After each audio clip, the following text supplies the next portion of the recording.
Mr. Wilson Pickett, I don't think we should be driving this van with no brakes. It's a blizzard out here, Mr. Pickett. Oh, you'll be okay. Hello, Black Hole.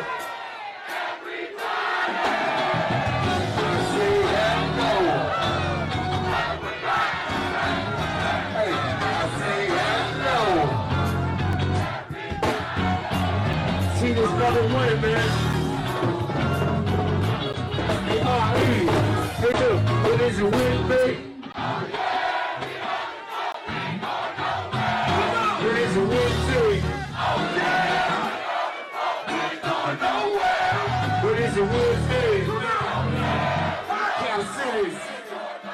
Well, hello there, love bugs. Hello there, Bellas. If you have not already done so, please remember to like, share to Facebook, subscribe, and visit uptopbeauty.com. Today's looky would be one of our Renee scarves. Ooh. And if you are not already a part of our book club, please hit the Patreon link below and or the join button here on the YouTube. And for a small monthly fee of $5, you babies, yes, you can be privy to all the shenanigans before the YouTube gets it, if the YouTube gets it. Now, let's keep on talking about this Bobby Womack book, My Story, from 1944 to 2014. Look at this Renee scarf. It's given. Some other time and some other place, a club owner offered Pickett a couple of $1,000 just to walk through his place after the band had played the set. $2,000. Played the theater and then walked through. Easy for most folks, but not Pickett. He got me and the rest of his group around him and laid it out to us. Now we're going to walk through this club, he explained. I'm going to be at the front walking real fast. If any of you mother hunchies stop, something bad will happen to you. Just keep walking. I don't care what nobody says. And he came through that door into the club walking so fast you'd think he was in a race. Walked straight through, out the back door. He was gone in a flash and got into his car. He asked the club owner, "You got that $2,000 for me?" The guy had thought he'd stop and sign a few autographs, press some flesh. This is the thing, the promoter didn't know how the Wilson Pickett get down. 9 times out of 10, as we will find out later, Wilson Pickett causes problems everywhere he goes. Now, y'all might have known that, but I didn't know. Set that aside and let's do 2 minutes. Let me tell y'all something that y'all probably don't know that I know, because Nate got around a couple of times, met a couple of people, and heard a few conversations. So what happens is sometimes the promoters will contact certain celebrities, okay? Whether it be the Delicious, okay? And them ankles like ham hocks. She ain't got ankles like ham hocks no more. The Boozy, okay? Webby, okay? They'll contact those people and say, listen, we know you ain't gonna show up, but we'll give you $7,000 if you just allow us to put on the flyer that y'all are coming to the event or hosting the event. The promoter know that them peoples ain't coming, and the celebrities know that they ain't coming. So what happens is at the end of the night, the promoter comes on, hey,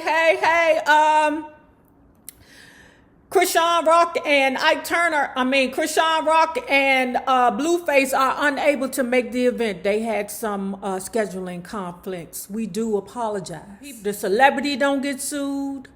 Everybody's pissed off, but it don't matter because the promoter done already got y'all money. You're welcome. When Pickett was in a good mood, I'd try and explain that he'd go a lot further if he didn't act like that, treating everyone mean. He'd nod, you're right, Womack. He'd concede. But I'd tell you something, man, if you're fucking with me. And of course, it never made much difference to how he acted. Meaning, Bobby Womack would go to the Wilson Pickett and say, man, look, okay, sometimes you causing problems for yourself with your attitude problem. I ain't got no attitude problem. I just don't like nobody disrespecting me. You say one thing to him, hey, man, Them shoes you got on real fly. What the fuck you mean these shoes is fly?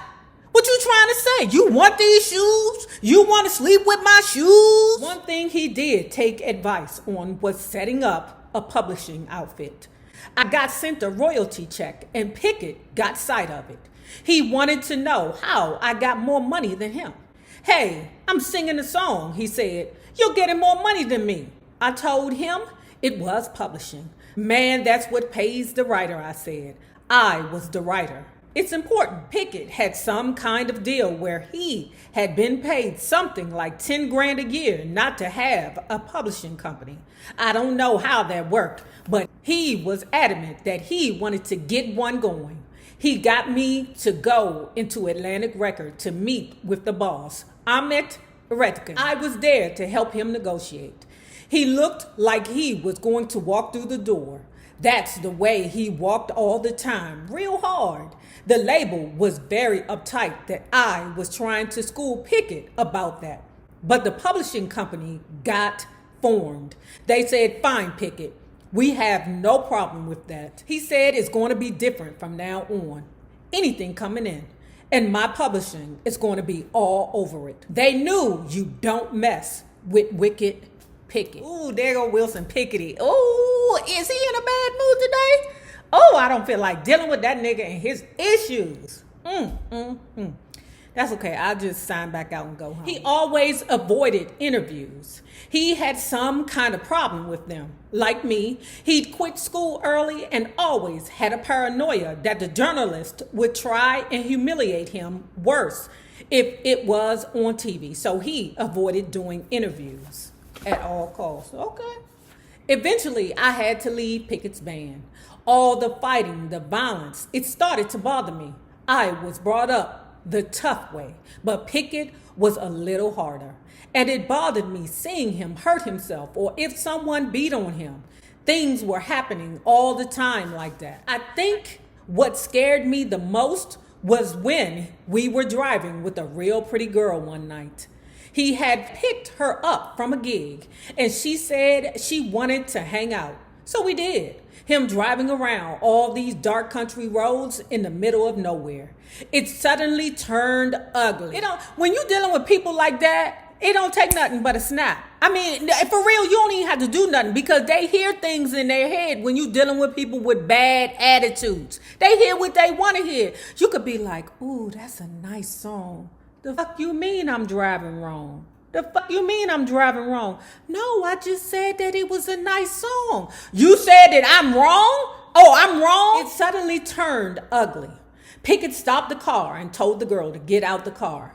He put the girl out on the highway. He said, well, you hang out here on the country road now. You think you can hang in all this darkness? Man, it was dark, cold, and lonely there. Pitch black, middle of nowhere. She would have to walk 10 miles to get to the nearest town, if she knew where she was. I said to Pickett, hey, baby, don't do this, man. He said, this bitch is getting out of here. Probably the last straw. The incident that made me think I would be better without Pickett's company was when he left his band to drive all the way from Baltimore to New York without brakes. Let me tell you what had happened. Pickett on his way in his ride. The band, they in their van. The band pleaded with him. Mr. Wilson Pickett, I don't think we should be driving this van with no brakes. It's a blizzard out here, Mr. Pickett. Oh, you'll be okay. I tell you what, okay? Every time it's time for you to stop, you pull on that emergency brake. Remember when they made cars with emergency brake would be in the middle?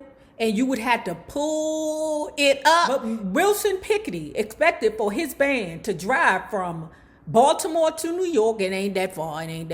Okay, it's probably like 4 hours. But in the blizzard with no brakes. There was about a score of them in a truck. Not a bus. More like a furniture van. And it had no brakes. The musicians told him, Mr. Pickett, we don't think we will be able to make it. It was a long way. He said, oh, you'll make it all right. Get home the best way you can. Use the emergency brake. That's what it's there for. An emergency. And you not having no brakes is an emergency. Okay, or at least to you, not to me, because it ain't that important to me, but it is to you. It was snowing, and they couldn't slow down or stop safely. I was up front riding in a car with Pickett. He told me to ride with him. I want you to be out here with me. I want you with me because you're talented. You got more talent than those motherfuckers. You don't deserve that, Bobby. Ooh. I thought then I'd rather know Pickett from a distance than be up close around him.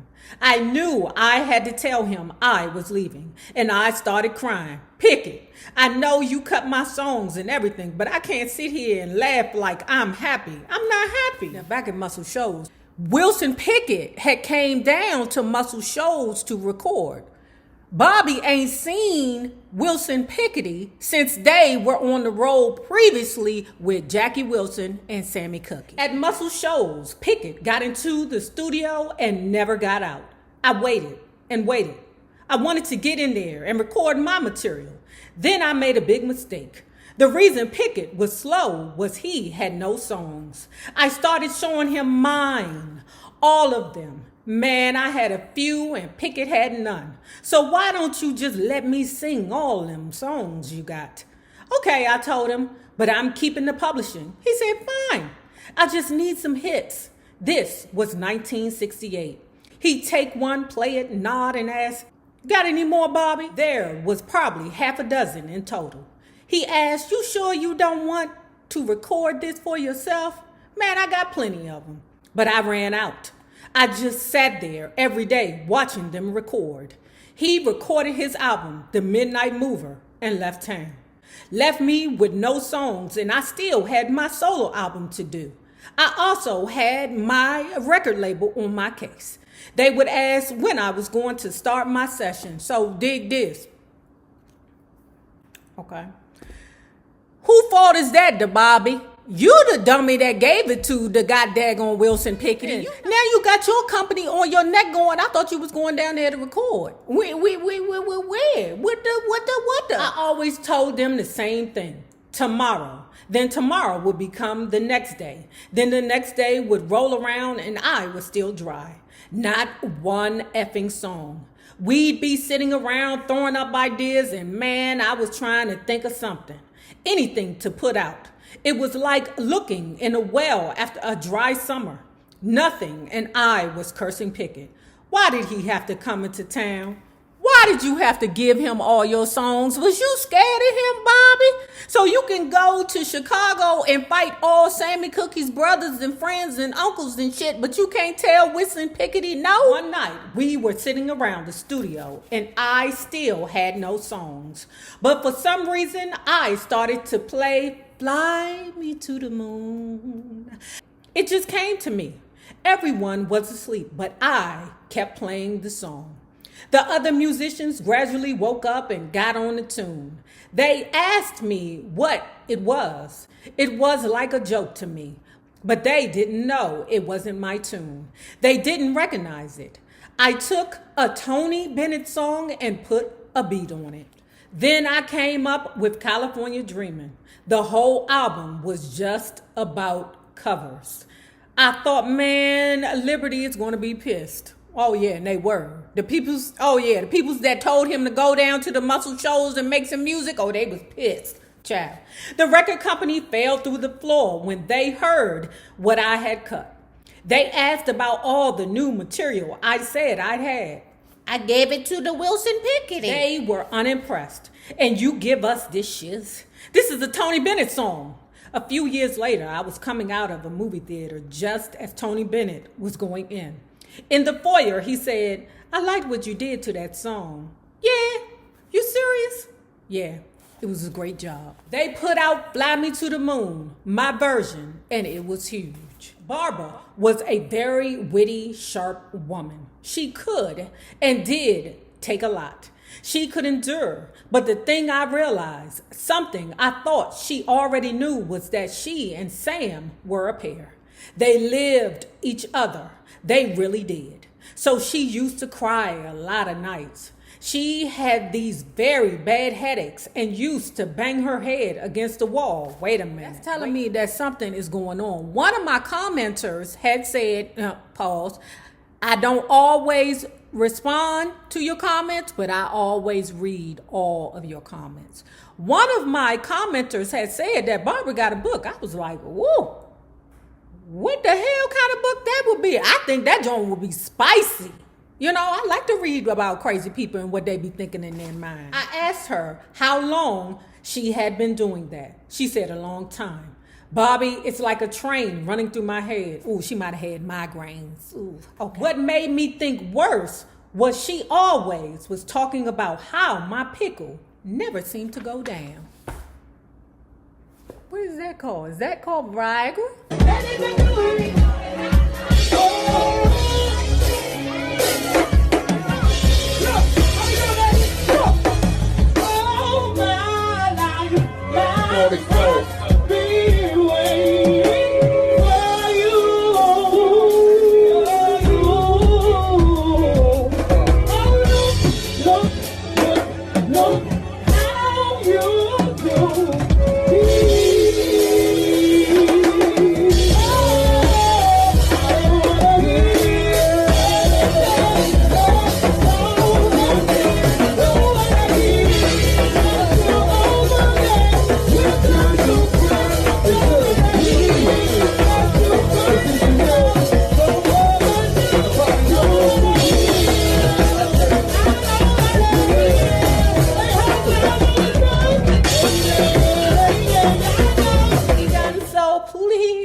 Remember to like, share the Facebook, subscribe, and visit uptopbeauty.com for our Renee scarves.